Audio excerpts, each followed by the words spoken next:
Ya mafungu mafupi katika Biblia lenye maneno matatu tu ni Luka sura ya 17 na fungu la 32.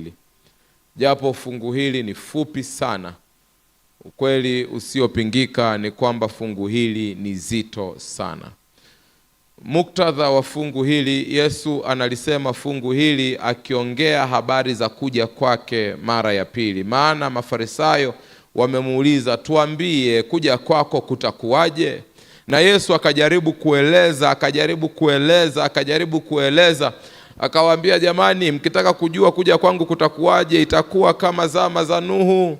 Watu walipokuwa wakila na kunywa, watu walipokuwa wakioa na kuolewa, ndipo gharika ilikuja ikaifunika nchi.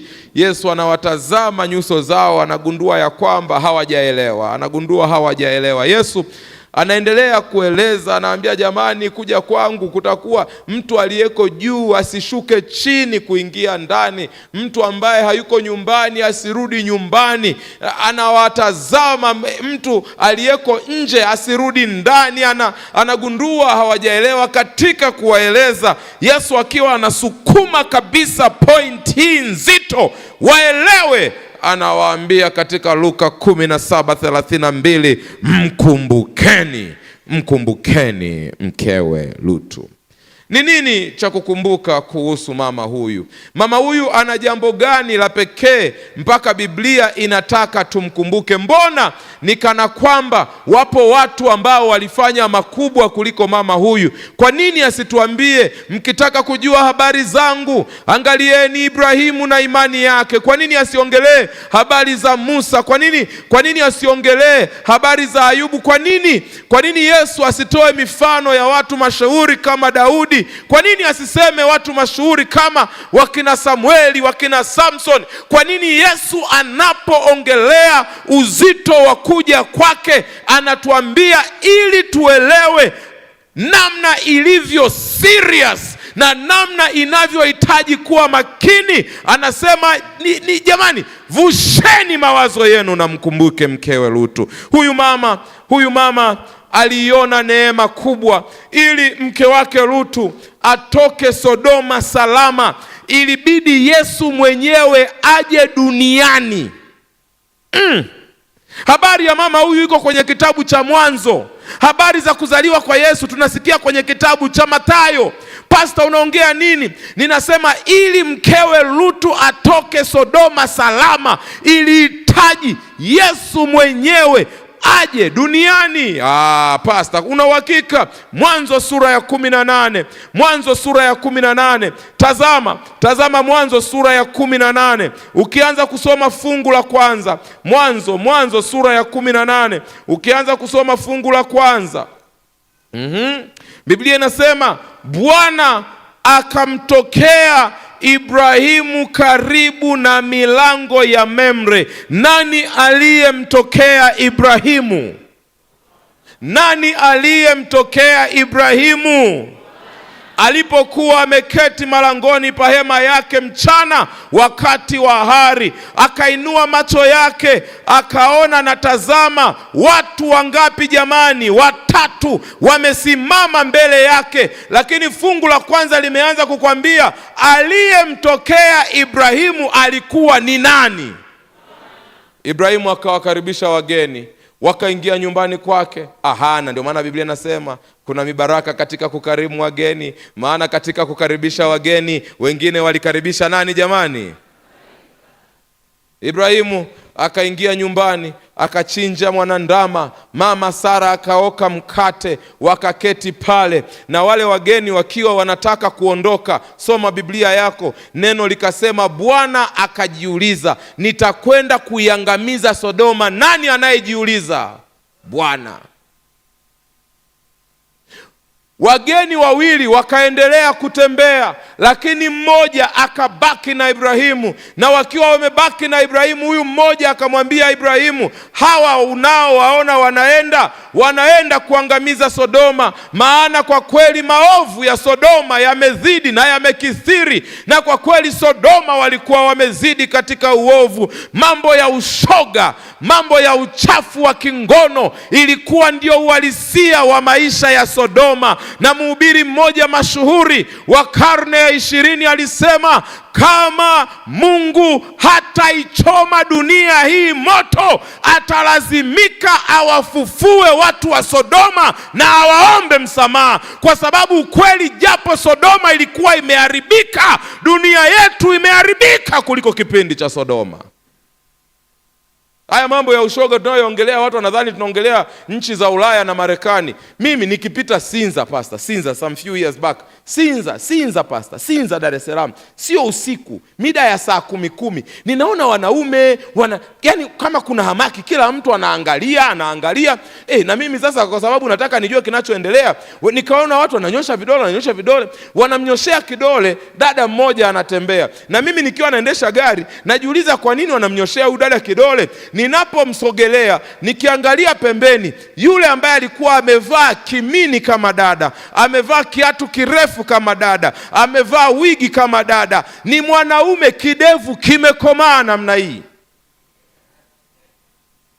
amenyoa ndevu akanyoa tena, lakini amevaa sketi. Sio Marekani, sio Ulaya, Sinza, Dar es Salaam. Kama Mungu hataichoma dunia hii moto, atalazimika kufufua watu wa Sodoma na awaombe msamaha, kwa sababu atakuwa amewaonea. Uovu wetu umezidi watu wa Sodoma.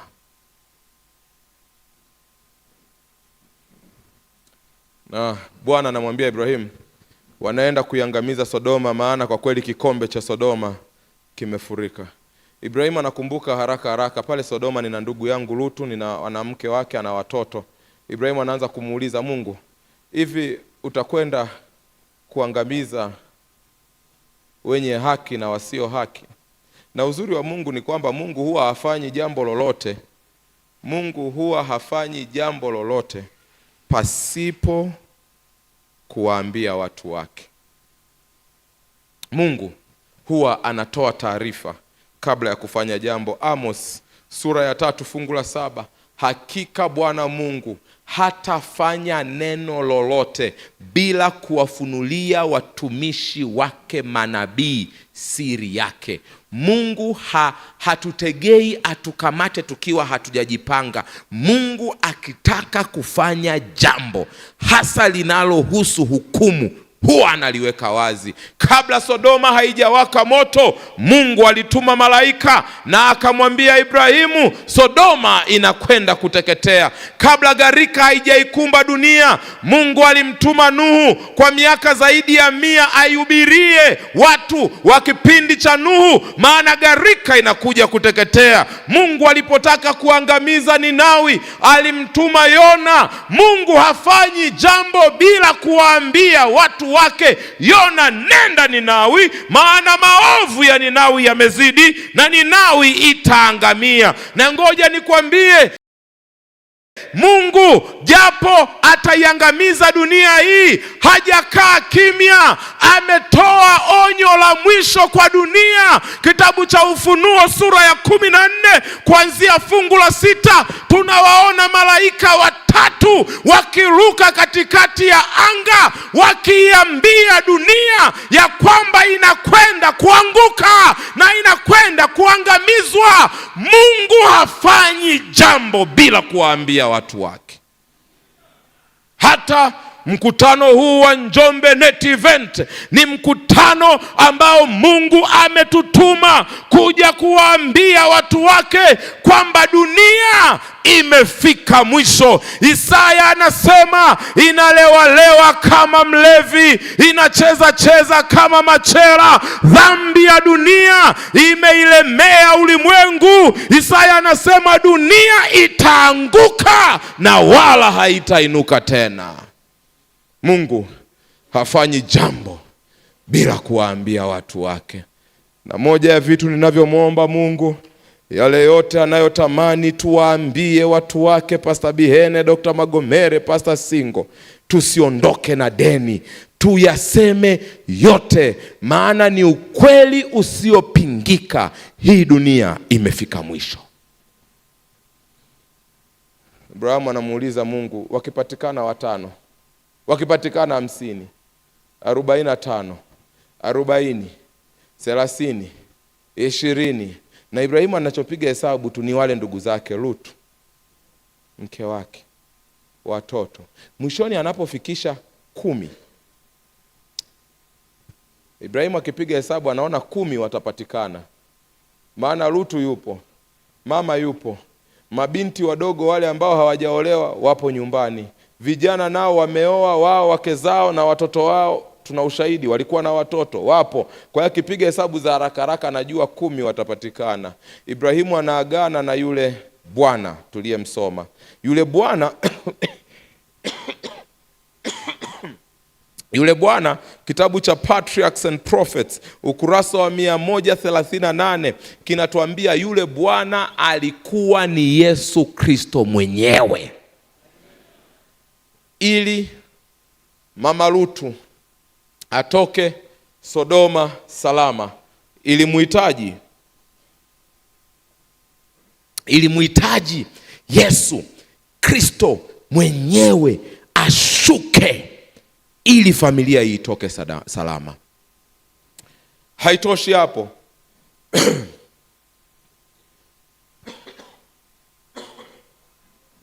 Haishi hapo wapendwa.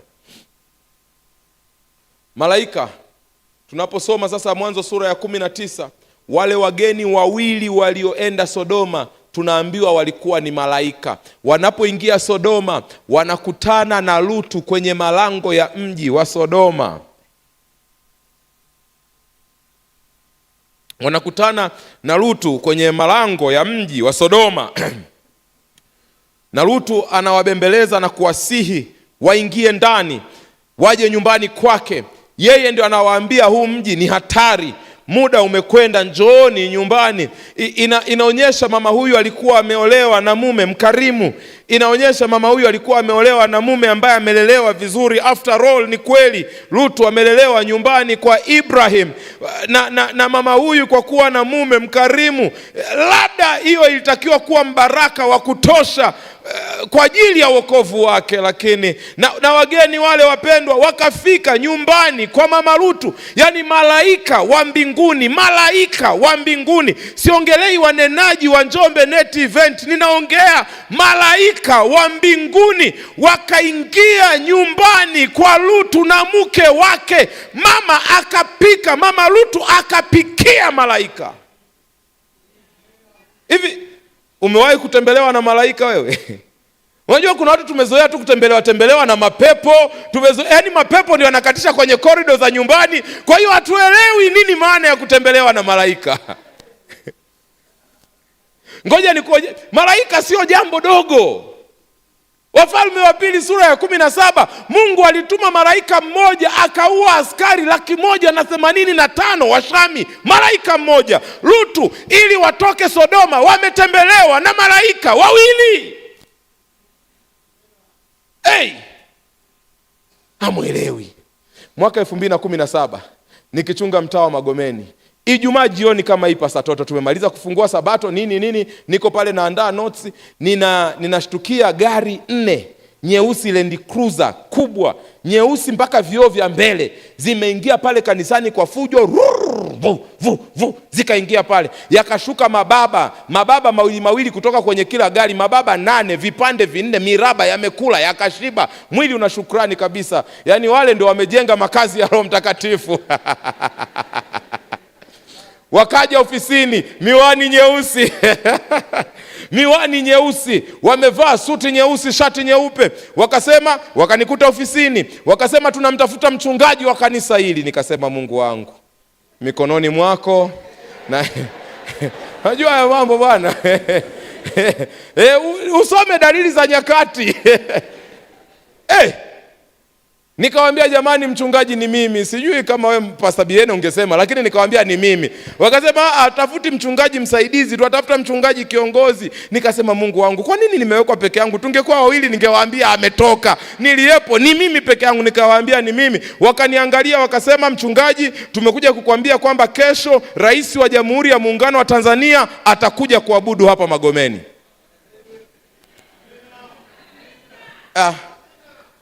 Nikasema sawa, anakaribishwa. Wakasema sasa inabidi tuzunguke hapa tuone kama usalama uko vizuri. Ni mwaka 2017 Pastor Toto. Lile jengo bado liko halijakaa sawa. Tukazunguka tumerudi ofisini, wakasema Pastor, usalama wa hili jengo hautoshi, usalama wa eneo lenu la ibada hautoshi. Unaona mtu akiwa pale kwenye mwendo kasi, anamuona mtu aliyesimama kwenye mimbari, usalama ni kidogo, hapa fai rais kuja kusali. Na mimi nikakaa kwa kutulia. Wakasema lakini kwa sababu sio nyie mmemwalika, ni yeye ndo amechagua kuja. Sisi sasa ni kazi yetu sasa hivi kupafanya pafae, ili inapofika kesho asubuhi pako tayari. Wakasema habari hizi ni highly confidential, usimwambie mtu yoyote. Hapo ikabidi nianze kutoa semina elekezi. Mnajua hili kanisa, mimi ni mchungaji wa kanisa Mahalia, hapa juu kuna conference, hapa juu kuna union, pale kuna division, ugeni wa nchi ni union. Wakasema piga simu unazopiga ziweke loudspeaker na uwaambie wasiseme. Nikaanza kupeleka habari namna hii. Nilipomaliza wakaniambia sasa leta simu yako, wakaipitisha kwenye kikompyuta hivi simu yangu mimi. Wakaanza ghafla tunaongea hivi tunafanya majadiliano. Nikaanza kuona malori yanaingia. Watu nisiowajua wako kanisani kwangu. Wengine wakatoa meza yangu, ofisi yangu wamenyanyua meza, hamna anayeniomba ruhusa. Vitabu, mafaili yanatolewa, kompyuta, yani vurugu. Sasa mimi nasema jamani, Sabato takatifu ya Bwana, nawaambia jamani leo hatufanyi kazi. Wanasema Pastor, tulizana, sio wewe unayefanya, kaa kwa kutulia. Wakapanga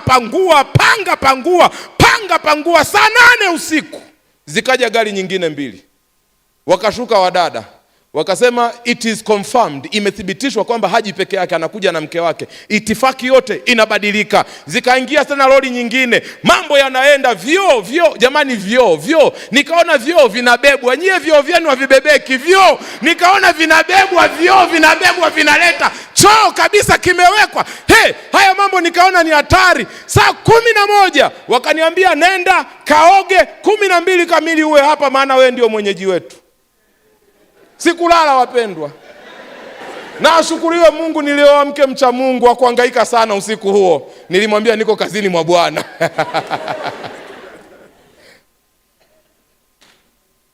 Sasa kama rais wa nchi anaweza akafanya mchungaji nisilale, malaika tena 2. Ilihitaji neema kubwa sana. Lutu na familia yake kutoka Sodoma salama. Inapofika asubuhi, soma Mwanzo sura ya 19 fungu la 16. Kwanza usiku huo kana kwamba haitoshi, si mnajua wanaume wote wa mji walizunguka nyumba ya Lutu wakitaka kufanya uchafu wa Sodoma. Lutu naye akili yake imeshaathirika, anaongea kama mtu wa Sodoma. Anawaambia jamani, msijali na binti zangu 2 nitawatoa, mfanye. Hiyo ni akili ya mtu mwenye akili timamu hiyo? Malaika wakamwambia Lutu, acha ujinga, njoo ndani. Wakamvuta kwa mikono na mlango ukafungwa. Kabla gharika haijaipiga dunia, mlango ulifungwa. Kabla Sodoma haijaangalia, mlango unafungwa. Sasa hivi hukumu ya upelelezi inaendelea. Nimewasomea nikawaambia, sasa hivi kila neno, kila tendo unalolifanya sasa hivi, kuna siku huo mlango nao utafanywa nini jamani? Kabla dunia haijaangamizwa, huwa milango inafungwa.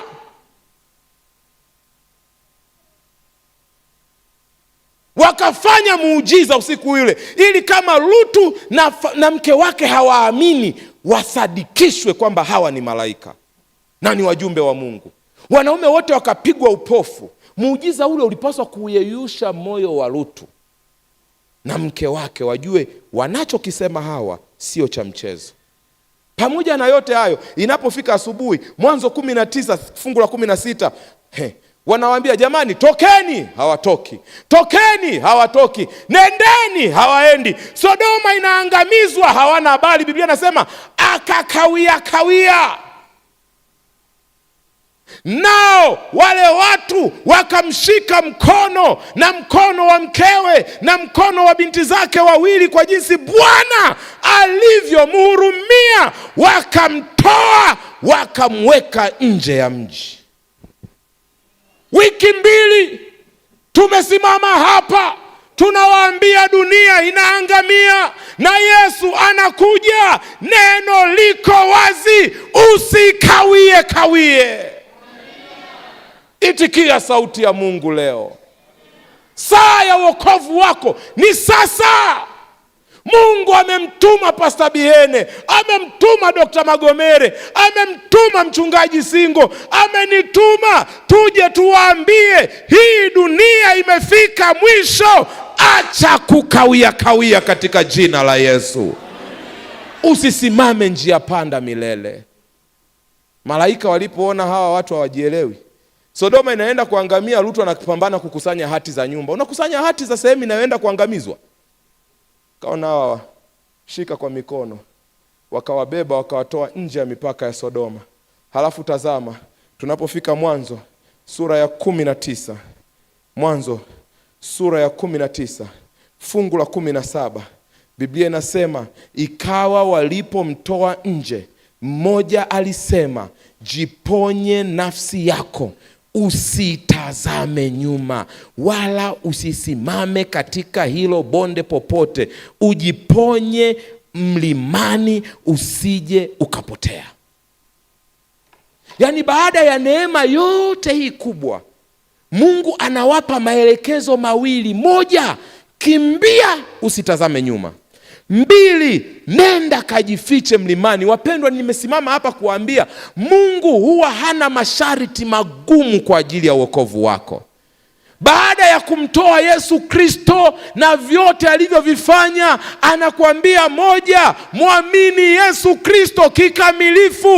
2, shika amri zangu, uzima wa milele ndio huo hapo. Lakini kuna mtu bado anacheza. Baada ya neema yote hii, ingekuwa mimi ni Lutu, ningewaambia asanteni, mlima gani mnataka niende? Lakini Lutu, kama wengi wetu, Mwanzo 19:18, Lutu akawaambia, sivyo bwana wangu. Eti Mungu anaweza akaongea na wewe ukamtazama Mungu na ukamgomea, ukaweka ngumu kabisa, huendi. Na Lutu afadhali angekaa kimya, lakini Lutu anaendelea kutoa sababu kwa nini hataki kwenda. Mwanzo 19 fungu la 19. Mwanzo 19 fungu la 19.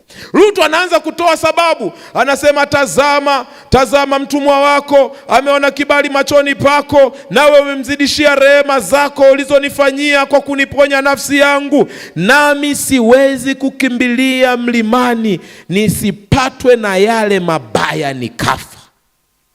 Lutu, kweli mimi nitatuma malaika waje wakutoe Sodoma, halafu nikuagize mahali utakapokufa? Lutu anamwambia Mungu, nimekushtukia wewe, unataka kuniua. Nimekusoma, siendi. Kama mtu ambaye anaisikia sauti ya Mungu katika mikutano hii, jioni ya leo anasikia kwamba Mungu anamwambia, umecheza na dhambi kwa muda mrefu, umeishi kinyume na taratibu za Mungu kwa muda mrefu, toka katika njia ya uangamivu. Unasema, huko Mungu mimi siendi, maana watu wa huko siwaelewi vizuri, mambo ya huko siyaelewi vizuri, sina uhakika. Na Mungu akamwambia Lutu, unataka kukaa Soari? Kaa. Maana Biblia iko wazi kwenye kitabu cha Methali sura ya 14. Methali sura ya 14 fungu la 12, Biblia inasema, iko njia ionekanayo kuwa ni sawa machoni pa mtu, lakini mwisho wake ni njia ya mauti. Mungu anaweza akayafungua mapenzi yake wazi mbele yako, akakuonyesha anachokitaka kutoka kwako, na wewe akili yako ikaamua kumpinga Mungu. Kwa akili yako na uzoefu wako na hekima yako ukaona kwamba hii njia ya Mungu sio yenyewe. Biblia inasema mwanzoni huwa unaonekanaga kuwa sawa, mwisho wake ni mauti. Usitembee katika njia yako mpendwa, tembea katika njia ya Bwana kulingana na neno lake. Mwanadamu, hekima yako ni fupi. Kuna njia inaonekanaga kuwa sawa machoni pako. Kama njia hiyo ni kinyume na neno la Mungu, ninakuita leo, litii neno la Mungu na utembee katika njia ya Bwana. Nikiwa nachunga Mzizima pale pastor, unajua pastor Shemba, si umechunga pale, wanafunzi wa vyuo ni wengi, IFM, DIT, CBE, wako wengi, na Magomero ulikuwa mshiriki wangu. Bwana akubariki sana. Ni neema ya Mungu tu hii. Sasa mchungaji na mshiriki tunasimama kwenye mimbari moja kuiambia dunia Yesu anaokoa. Wewe unahitaji neema gani kubwa kuliko hii? Siku moja jioni mzee wa kanisa akaniambia kuna binti yetu amepata shida, amelazwa hospitali. Nikamwambia twende tukamuone. Tunafika Muhimbili pale, sijui ilikuwa Kibasira, sijui ilikuwa Mwaisera, hata sikumbuki vizuri. Tumeingia tunamkuta binti, sura yake hii ni kama imepanguliwa ikapangwa upya. Hapa kuna nundu, hapa mdomoni ameshonwa, hapa ameburuzika, yani kama amepata ajali hivi. Nikamuuliza, binti yangu umepatwa na nini? Binti ameniona tu akaanza kulia, akasema mchungaji, ni boyfriend wangu mchungaji, amenipiga boyfriend. Kwanza boyfriend ndo kitu gani? Unajua hapa Sabiani itabidi utuambie boyfriend which? Boyfriend where? Boyfriend what? Nikamuuliza, huyu aliyekupiga anafahamika kwenu? Hapana mchungaji, tumekutana naye chuo. Wewe ulishawahi amewahi kukupeleka kwao? Hapana mchungaji. Ndio amekufanya hivi. Sasa nikaanza kumtia moyo, nikamwambia kwanza tumshukuru Mungu, maana huyu mtu sio sahihi, na Mungu amemfunua, rangi zake umeziona, huyu ni wa kuachana naye. Soma mafungu ya Biblia pale, tia moyo, tia tumaini. Wewe ni mtoto wa Mungu. Mungu amekuweka hapo na kusudi na maisha yako. Kama umeweza kutoboa mpaka ukamaliza form 6, uko chuo kikuu, haiwezekani mtu mmoja aje akuharibie maisha yako. Baada ya hapo tukaanza kuomba. Nikiwa naomba sasa mimi pale, roho ya kukemea na kuvunjavunja mahusiano ikaja. Nikasema, Mungu, ninaomba huyu kijana asimtazame huyu binti tena, na huyu binti akimtazama kijana aanze kusikia kichefuchefu. Nikasikia dada analia, nikijua huyu dada ombi ndio linamgusa. Kwa hiyo mimi anavyolia ninaongeza kuomba, ninavyozidi kuongeza kuomba na yeye anazidi kulia. Ninaomba, analia, na mimi ninakemea, ninavunja, ninasema, Bwana usiwakutanishe tena. Huyu binti akimuona huyu kijana asikie kinyaa, yani vunja kila kitu. Ruhusu adelete namba, block Facebook, Instagram. Na ninavyokazana dada analia. Tunamaliza, nasema amina. Dada akapaza sauti akasema, lakini mchungaji bado mimi nampenda mchungaji.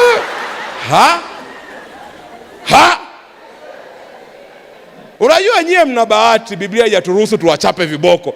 Kuna wengine ni wa kuchapa viboko kabisa. Nimekufanya utabasamu makusudi. Siku zote Mungu huwa anayaweka mapenzi yake wazi mbele yako, lakini kwa ukaidi wa moyo unafuata njia unazozipenda wewe. Neno linasema ipo njia ionekanayo kuwa ni njema machoni pa mtu. Ni jambo gani Mungu hajakwambia kwenye mikutano hii? Amekwambia ukweli kuhusu amri zake na zilivyo takatifu. Amekwambia ukweli kuhusu sabato yake na ilivyo takatifu. Amekwambia ukweli kuhusu wafu wakifa wanaenda wapi, ameyaweka bayana na wazi. Amekwambia ukweli kuhusu dalili za kuja kwake na zote zimetimia. Ni nini Bwana hajasema? Ni nini kinachofanya moyo uwe mgumu? Kinachofanya moyo uwe mgumu ni kwa sababu iko njia ionekanayo kuwa ni sawa machoni pa mtu, lakini mwisho wa njia hiyo huwa ni mauti. Salama yako ni kuitikia wito wa Bwana. Salama yako ni kujisalimisha mikononi mwa Bwana. Ni nini ambacho Mungu nini unachosubiria Mungu akwambie? Jambo gani? Amekwambia kuhusu hukumu. Na amesema kila neno na kila tendo linaingizwa kwenye vitabu, na akakwambia kuna kitabu ambacho kina majina ya washindi. Jambo gani unasubiria Bwana akwambie? Akakwambia kwamba unapoendelea kufanya moyo wako kuwa mgumu, hiyo ndiyo dhambi ya kumkufuru Roho Mtakatifu. Unapoisikia sauti yake na kuipuuza tena na tena na tena, ni kumtukana Mungu. Ameweka wazi, na wewe unaisikia sauti yake. Mwanza, Msoma, Arusha, Dar es Salaam, Mbeya, Iringa, unaisikia sauti ya Mungu na bado unaufanya moyo wako kuwa mgumu. Iko njia ionekanayo kuwa ni njema machoni pa mtu. Tumekemea hapa uzinzi, na kuna mtu bado anacheza na meseji za michepuko. Tumekemea hapa uonevu na unyanyasaji, na kuna mtu bado anacheza nafasi ya Mungu kwenye maisha ya watu. Mpendwa, kama umeisikia sauti ya Bwana, salama yako ni kuitii sauti yake. Kuna hasara kubwa unapokataa kuitii sauti ya Mungu. Lutu ameambiwa nenda, usitazame nyuma, nenda milimani. Lutu amesema milimani siendi, kwa sababu huko milimani Mungu nitakufa. Na Mungu akamwambia unataka kukaa wapi? Soari. Mungu akamwambia Soari ndio unataka? Ndio. Mungu akamwambia kaa Soari. Haichukui muda mrefu. Pastor Mkama, haichukui muda mrefu. Unapofika Mwanzo 19 fungu la 26. Mwanzo 19 fungu la 26, mara moja, lakini mkewe Lutu akatazama nyuma ya mumewe, akaliangalia nyuma, akawa nguzo ya chumvi. Kwa kupingana na mapenzi ya Mungu, Lutu mara moja anapoteza mke wake. Saa hiyo hiyo. Na huyu mama anatazama nyuma, kwa sababu kule Sodoma panakoteketea, ameacha watoto, ameacha wakamwana, ameacha wajukuu, anatazama nyuma kinyume na maagizo ya Mungu. Mama huyu aliipuuzia sauti ya Mungu kwa sababu ya mfano mbovu wa mume wake. Maana maagizo waliopewa ni mangapi jamani? Msitazame nyuma, nendeni mlimani. Baba amesema mlimani, hatwendi. Mama akasema kama baba amesema mlimani hatwendi, mimi nitatazama nyuma. Na kama baba ametoboa, na mimi nitatoboa. Kumbe unapofanya ukaidi, hauumii wewe mwenyewe, unaambukiza ukaidi kwa wale unaowapenda. Nabii wa Mungu Ellen White anaandika, ngoja nikusomee. Nabii wa Mungu Ellen White anaandika, Wazee na Manabii, ukurasa wa 161. Kama Lutu asingeonyesha mashaka na kuitikia agizo la malaika, endapo angekimbilia mlimani bila kusita kwa aina yoyote, mkewe pia angeokoka. Kwa kuonyesha mfano mzuri, angemuokoa mkewe kutoka katika dhambi ambayo ilimwangamiza. Lakini mashaka na kukawia kwa Lutu kulimfanya mkewe kuchukulia kirahisi agizo la malaika. Mkumbukeni mkewe Lutu aliyeisikia sauti ya Mungu, akasikia maelekezo ya Mungu, lakini bado akaenda kinyume na matakwa ya Mungu. Baada ya neema yote, including kubebwa kutolewa Sodoma, bado mama huyu aliangamia. Mpendwa, Mungu ameleta neema kupitia mikutano hii ili utoke kwenye maisha ya dhambi na uovu, utoke kwenye mambo yaliyoko kinyume na neno la Mungu, utoke kwenye mambo ya uchawi, ushirikina, umizimu, utoke kwenye kumwabudu Mungu kinyume na taratibu zake, utoke kwenye kuishi maisha ya kutokujali mambo matakatifu. Na baada ya neema hii, bado ukiendelea kutazama nyuma kwenye maisha ya kale kabla Mungu hajajifunua, mkumbukeni mkewe Lutu. Unadhani iliishia hapa kwa Lutu? Haikuishia hapa. Pastor Biene, fungu la 30, Lutu amepoteza mke. Mwanzo 19:30, Lutu akapanda kutoka Soari akakaa mlimani na binti zake wawili pamoja naye, kwa sababu aliogopa kukaa katika soari. Akakaa katika pango, yeye na binti zake wawili. Mmelisikia hilo fungu? Hamujalisikia? Lutu akapanda kutoka wapi jamani? Akakaa wapi? Mara ya kwanza aliambiwa aende wapi? Akagoma kwenda wapi? Lutu sasa yuko wapi? Ngoja nikwambie wapendwa, Mungu ni Mungu. Na baada ya kuwa yote yamesemwa, mapenzi yake huwa yanatimia. Salama yako ni kujisalimisha mbele zake leo. Na Lutu, naulizwa, Lutu, kwa nini sasa umepanda mlimani? Tena Lutu ili aonyeshe kwamba yuko serious. Hakukaa tu mlimani, akaenda kujificha kwenye pango. Yaani kuonyesha unyeti wa namna alivyoelewa somo. Watu wanasema, mambo ya Soari ni magumu. Watu wa Soari ni mabaya. Biblia nasema alikuwa anaogopa.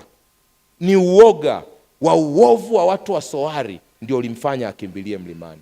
Mungu alipokuwa anamwambia Lutu nenda mlimani, Mungu alikuwa anajua mlimani ndio salama ya Lutu. Lakini Lutu anataka kuishi maisha ya mazoea. Mimi mambo ya mapango mlimani sijazoea. Mimi nimeshazoea nikae kwenye apartment ni nini. Kama tu mtu anavyosema mimi nimeshazoea zangu kusali siku ya Jumapili. Mimi ubatizo wa maji mengi mimi sijazoea. Mimi nimezoea tu ubatizo tu wa kistaarabu hivi na tena na baridi lote ile Njombe ubatizo la nimezoea. Sikiliza wewe, Mungu akisema salama yako ni kutii. Kama umenielewa sema amina. Hautapata furaha na amani mpaka umeitii sauti ya Mungu. Lutu tunamkuta yuko kwenye pango. Mungu alimwambia tu aende mlimani ili yeye aonyeshe kwamba ameongoka sana kwenye pango. Lakini alikuwa amechelewa. Maana ndani ya pango sauti za mabinti wawili zinasikika zikinong'ona wakiwa ndani ya pango. Soma pale 31 mpaka 38 Mwanzo sura ya 19. Wanasema sasa jamani, hivi unajua baba amezeeka. Kwa hiyo baba ataenda kufa, watoto wake wote wameangamia Sodoma. Jina la baba litaenda kufa. Halafu tazama, hamna mwanaume duniani kote wa kutujua isipokuwa nani? Baba. Conclusion, kwa kuwa baba yuko hapa, hata kama sisi hatuna shida sana, tumsaidie baba kuendeleza jina lake. Yaani kama Lutu alivyotaka kumsaidia Mungu kujilinda kwa kutokwenda milimani, sasa watoto wanamtenda kwa ukaidi wa aina ile ile aliyowaonyesha dhidi ya Mungu. Ukaidi haukuumizi wewe tu. Umemwacha Lutu ni mgane na watoto ambao wako tayari kumsaidia kinyume na mapenzi ya Mungu. Matokeo yake ni nini? Wakampiga tukio baba yao. Wakamkorogea pombe, na daktari ametufundisha sana, Mungu akubariki. Wakamnywesha. Lutu alipolewa binti mkubwa. Na wanasema hamna wanaume wote duniani. Ningekuwa na muda ningekwambia kuna hasara kwenye kukaa kwenye pango. Na ukikaa kwenye pango usiongelee mijadala ya dunia nzima wakati umekaa ndani ya pango. Wanaume wote duniani hamna. Kweli? Kweli? Aliyebaki ni baba tu. Wakamkorogea pombe, wakamnywesha. Binti mkubwa akampiga tukio mzee. Kesho yake wakafanya kikao cha tathmini. Bwana, mambo jana aliendaje? Ilikuwa sawa. Ule mkorogo ulikuwa sawa na mzee sawa. Binti wa pili tena, siku ya pili wakakoroga pombe, wakamnywesha siku ya ngapi? Binti mdogo naye akapanda juu ya baba yake. Na wote wakashika mimba. Mimba ya nani? Ya baba. Na wote wakazaa watoto. Watoto wa nani? Wa baba. Hawa mabinti wanamuita Lutu baba na watoto wao wanamuita Lutu baba.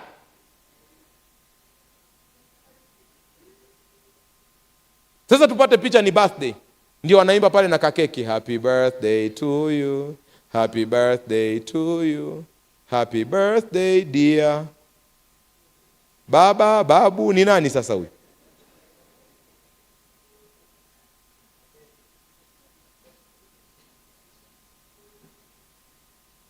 Sasa lazima tujiulize, watoto walijifunza wapi kukoroga pombe hapa? Lutu naye alijifunza wapi kunywa pombe? Tuseme siku ya kwanza alikunywa kwa bahati mbaya, na siku ya pili alipata wapi hamu ya pombe kiasi hiki? Swali kubwa zaidi, hawa mabinti tunaambiwa pale Sodoma walikuwa bikra, hawajajua mwanaume. na malaika wakawaokoa, maana baba yao alikuwa ameshawatoa bure bure. Hii miwasho ya wanaume wameitoa wapi kiasi kwamba hawawezi kujizuia dhidi ya baba yao? Yote haya walijifunza pale ambapo baba alikuwa anapang'ang'ania kinyume na mapenzi ya Mungu. Pale Soari pale iko njia ionekanayo ni njema machoni pa mtu, lakini mwisho wake ni njia ya mauti. Na hawa watoto wawili walisumbua taifa la Israeli. Hawa watoto hawa waliotokana na incest, hawa walisumbua wa Moabi, hawa fujo kila walipo, shida. Maana ni watoto tu, yani ni watoto tu. Sasa sijui ni walaana, hata sijui ni nini bala. Lakini yote haya ni matokeo, mang'ombe, yote haya ni matokeo ya kuipinga sauti ya Mungu kwa kuyafuata mapenzi yao wenyewe. Wapendwa, Mungu ameleta mikutano hii ya Njombe Net Event, na ameleta jumbe za kweli la neno yake. Kila tuliposimama hapa, hakuna aliyesema mambo yake. Tumesema kama ilivyoandikwa kwenye neno la Mungu. Salama yako ni kuitii sauti ya Mungu. Hiyo ndio salama yako. Jioni ya leo labda yuko mtu anasema, Pastor, nimekuwa siitii sauti ya Mungu. Kuna mambo ambayo Mungu amenisadikisha ndani ya moyo wangu si sawa, lakini nimeendelea kucheza na mambo ya Mungu. Nimeendelea kwenda kinyume na mapenzi ya Mungu. Kuanzia leo, Pastor, kwa neema ya Mungu ninajisalimisha kikamilifu mikononi mwa Mungu. Kama hilo ni ombi lako, kwa nini usisimame? Unasema si lazima nipitie aliyopitia Lutu. Sio lazima niangamie kama mke wa Lutu. Sio lazima familia yangu isambaratike kwa ukaidi. Nataka niishi sawa sawa na mapenzi ya Mungu. Muda umekwenda. Njoo mbele. Wewe uliyesimama, njoo mbele. Njoo mbele. Unasema wewe uliyesimama, njoo mbele. Tunataka leo tufanye maombi ya pekee tunapoingia sabato ya leo. Kuna namna hujaliheshimu neno la Mungu kikamilifu. Kuna namna umekwenda kinyume na mapenzi ya Mungu. Kuna namna umekuwa ukimpinga Mungu kwa matakwa yako binafsi na kwa utashi binafsi, kinyume na kweli zake. Lakini unasema kuanzia leo, kwa neema ya Bwana, mimi ninataka niambatane na Mungu. Pastor Singo, Mchungaji Jonas Singo, unapotembea njoo karibu, njoo karibu. Mkumbukeni mkewe Lutu. Kumbukeni mkewe Lutu. Ni kitu gani kitakukumbusha Sodoma? Kwa nini usifanye maamuzi jioni ya leo kabla hatuja kwenda kuomba?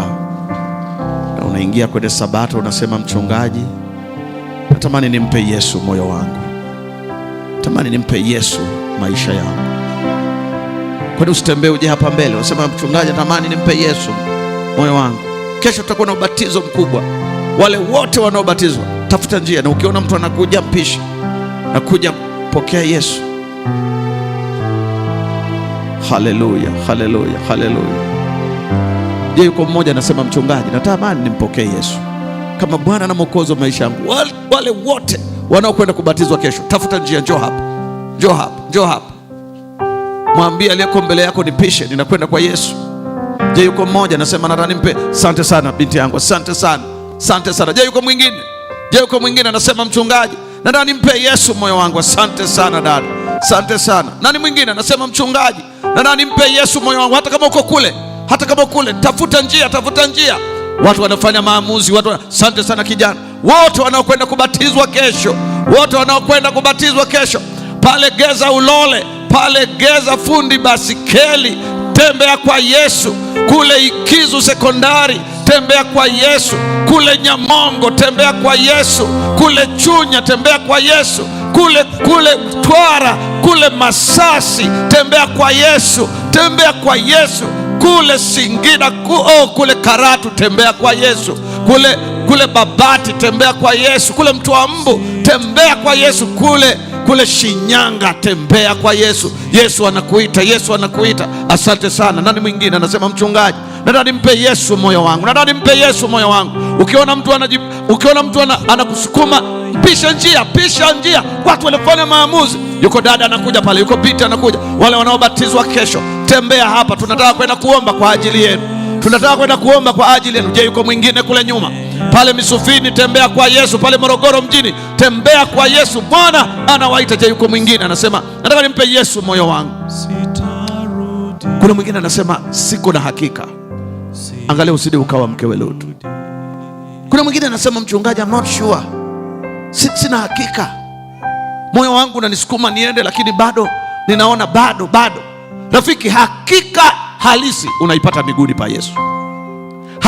Hakika halisi ya wito wako unaipata hapa miguuni pa Yesu. Kuna mwingine anasema huenda nikaage mama, huenda nikaage baba, huenda nikaage mume, huenda nikaage. Sikiliza rafiki, tembea.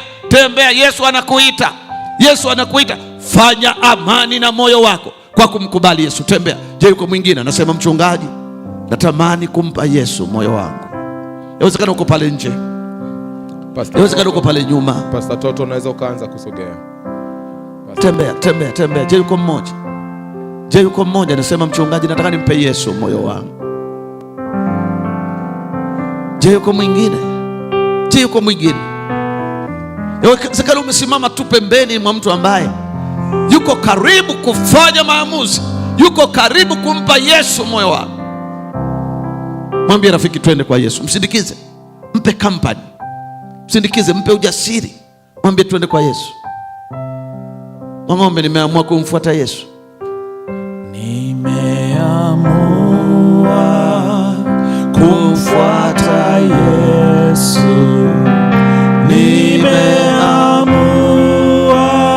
Je, yuko mmoja? Kumfuata Yesu. Nimeamua kumfuata Yesu. Sitarudi. Je, yuko mwingine kabla mchungaji Toto Kusaga hajaomba?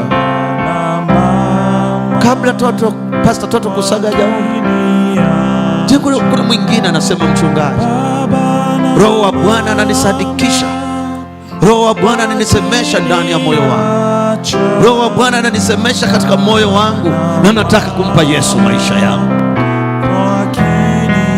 Tembea, tembea. Yesu anakuita. Sitarudi.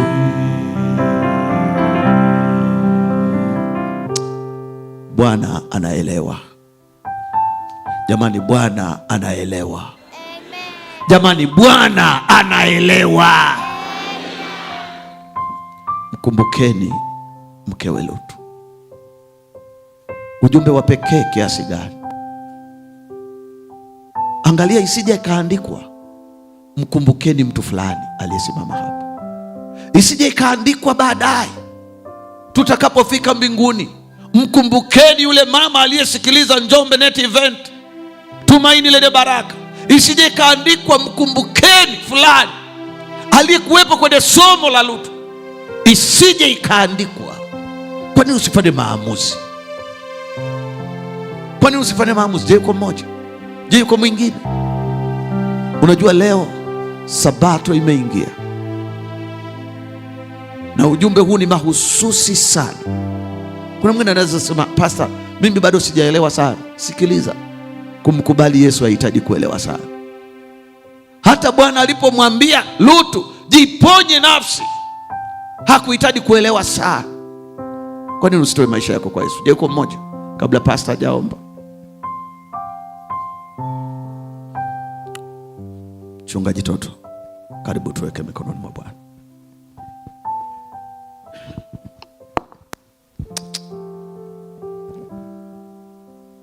Baba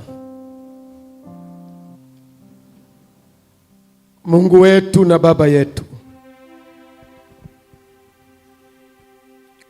Mungu ambaye unatujali na kutupenda sisi wanadamu, tumeisikia sauti yako tena ambayo inatukumbusha mwanadamu mwenzetu ambaye aliisikia sauti yako lakini hakuwa mtii. Uwezekano upo mkubwa hata na sisi miisho yetu ya kutosikia ikawa kama mkewe Rutu. Ombi letu katika masaa haya ya usiku, mtazamaji na msikilizaji, unapokuwa unasikia huu sio wakati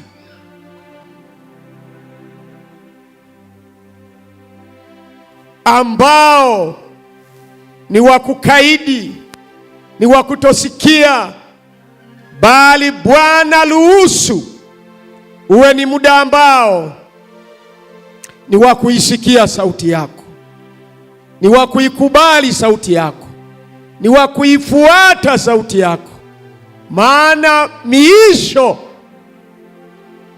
ya kutotii ni mibaya. Hatutegemei Njombe baada ya muda huu wote ambao Bwana sauti yako imesikika, awepo mfanyabiashara, awepo mkulima, awepo mfanyakazi, na hata kule vituoni wawepo watu ambao tena wakitoka watakaidi. Naomba Bwana utukubali jioni hii na kutusamehe. Kule vituoni na kituo hiki kikuu kuna watu ambao wametoa maisha yao. Bwana, ninawaweka mikononi mwako. Kuanzia sasa wako mikono salama, maana yule adui aliyekuwa anataka kuwapokonya na kuwafanya wawe wake, sasa wamemkataa, wamekwenda kwa Yesu. Nataka kusema ya kwamba muko katika mikono salama, na hivyo Bwana awapatie ujasiri, Bwana awalinde na kuwatunza, Bwana awaimarishe kwa maamuzi haya, na ni uamuzi wa wokovu wa milele. Na usiku wa leo Mungu awajalie neema ili siku ya kesho ubatizo mkuu katika maeneo mbalimbali na hapa kituoni unapofanyika, ninyi ambao mumetoa maisha yenu kwa Yesu muwe miongoni mwa watu watakaobatizwa. Asante Bwana, kwa sababu wewe unaendelea kunena nasi, na usiku wa leo utatulinda sote, na kesho utatupatia ibada njema katika jina la Yesu aliye Bwana na Mwokozi wetu. Amina.